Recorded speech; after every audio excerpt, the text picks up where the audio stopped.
বন্ধুরা, সম্পূর্ণ পর্ব দেখতে চ্যানেলটি সাবস্ক্রাইব করুন। গাড়ি অ্যাক্সিডেন্ট করে হাসপাতালে ভর্তি আয়ুষ্মান।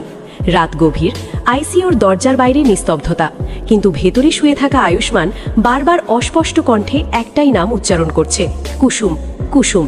তার শরীর জখমে ভরা, অক্সিজেন মাস্কে ঢাকা মুখ, তবুও তার অবচেতন মন যেন শুধু কুসুমকেই খুঁজে ফিরছে।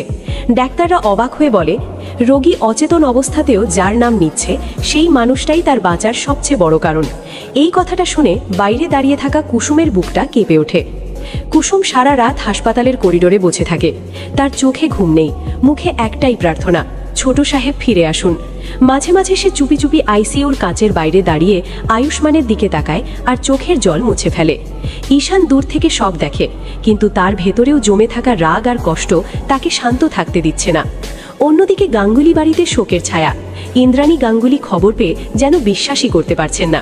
তিনি বারবার বলছেন, না, আমার আয়ুষ কিছুতেই আমাকে ছেড়ে যেতে পারে না। রাজ আর অনুশ্রী তাকে সামলানোর চেষ্টা করছে, কিন্তু মায়ের মন তো মানতে চায় না। ঠাম্মি কাঁদতে কাঁদতে জপ করছেন, ভগবান, আমার নাতিটাকে ফিরিয়ে দাও। এই সময় জেলের ভেতর এক ভয়ঙ্কর বিপরীত দৃশ্য। দেবলীনা আর অশুতোষ প্রামাণিক খবরটা পেয়ে হেসে উঠেছে। দেবলীনা ঠান্ডা গলায় বলে, দেখলে, ফেক অ্যাক্সিডেন্ট করতে গিয়ে কেমন রিয়েল হয়ে গেল। অশুতোষ বলে, আমার প্ল্যান কখনো ফেল হয় না। তাদের চোখে নির্মম আনন্দ, যেন একটা জীবনের শেষ হয়ে যাওয়া তাদের কাছে শুধু একটা খেলা। এদিকে হাসপাতালে ঈশান কুসুমের দিকে তাকিয়ে হঠাৎ রেগে যায়। এখন কাঁদছো কেন? ভাইদা যখন তোমার কাছে ভালোবাসা চাইছিল তখন তো তুমি চুপ ছিলে। কুসুম কাঁপতে কাঁপতে বলে, আমি ভয় পেয়েছিলাম। ঈশান চিৎকার করে বলে, তোমার সেই ভয়ের জন্য আজ আমার ভাই এই অবস্থা। তার কথায় কুসুম একেবারে ভেঙে পড়ে। কুসুম ধীরে ধীরে আইসিইউর সামনে গিয়ে দাঁড়ায়। কাঁচের ওপাশে আয়ুষ্মানকে দেখে সে আর নিজেকে সামলাতে পারে না। সে কাঁদতে কাঁদতে বলে, ছোট সাহেব, আপনি আমাকে ছেড়ে যেতে পারেন না। আমি আপনাকে ভালোবাসি, আমি অনেক ভালোবাসি। তার এই স্বীকারোক্তি যেন বাতাসে ভেসে যায়। ঠিক তখনই ভেতরে মনিটরের শব্দ একটু বদলে যায়। ডাক্তাররা দ্রুত এগিয়ে আসে। আয়ুষ্মানের আঙুল নড়ে ওঠে। এক ফোঁটা চোখের জল তার চোখের কোণ দিয়ে গড়িয়ে পড়ে, যেন সে সব শুনছে। ইন্দ্রাণী গাঙ্গুলি ছুটে হাসপাতালে পৌঁছান। তিনি ভেতরে ঢুকে ছেলের অবস্থা দেখে ভেঙে পড়েন। আয়ুষ, মা এসেছে। তার কণ্ঠ কাঁপে। ডাক্তাররা তাকে শান্ত থাকতে বলে, কিন্তু একজন মা কি করে শান্ত থাকে? রাত কেটে ভোর হয়। নতুন দিনের আলো ফুটলেও সবার মনে অন্ধকার। হঠাৎ করেই ডাক্তার বাইরে এসে বলেন, রোগীর রেসপন্স এসেছে, সে লড়াই করছে। এই কথাটা শুনেই সবাই যেন নতুন করে বাঁচার আশা পায়। কুসুম ধীরে ধীরে বলে, আমি জানতাম ও ফিরে আসবে। ঈশান চুপ করে থাকে, কিন্তু তার চোখেও জল।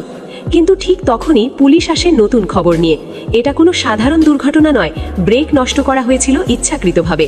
এই কথা শুনে সবাই স্তব্ধ হয়ে যায়। ইন্দ্রাণীর চোখে আগুন জ্বলে ওঠে। দেবলীনা জেলের ভেতর, দেবলীনা তখনও হাসছে। এখনো তো খেলা বাকি।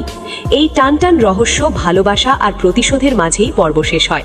আয়ুষ্মান কি সম্পূর্ণ সুস্থ হয়ে ফিরে আসবে, নাকি এই ষড়যন্ত্র আরও ভয়ঙ্কর রূপ নেবে? পরের পর্ব শুরু হয় ভোরের আলো ফুটতেই। হাসপাতালের আইসিইউর সামনে টান টান উত্তেজনা। সারা রাত জেগে থাকা কুসুম এখনো দরজার সামনে বসে আছে। তার চোখ লাল, কিন্তু দৃষ্টি স্থির। সে শুধু অপেক্ষা করছে একটাই খবরের জন্য। ভেতরে আয়ুষ্মান এখনো লাইফ সাপোর্টে, কিন্তু মনিটরের শব্দে বোঝা যাচ্ছে সে লড়ছে, হার মানেনি। ডাক্তার বেরিয়ে এসে বলেন, রোগীর অবস্থা আগের থেকে একটু ভালো, কিন্তু এখনো বিপদ কাটেনি। এই কথায় সবার মধ্যে একটু আশা জাগে। ইন্দ্রাণী গাঙ্গুলি ধীরে ধীরে দেয়ালে হেলান দিয়ে দাঁড়ান। তার চোখে জল, কিন্তু ভেতরে এক অদ্ভুত দৃঢ়তা তৈরি হয়েছে। তিনি বলেন, আমার ছেলে ফিরে আসবেই, আমি জানি।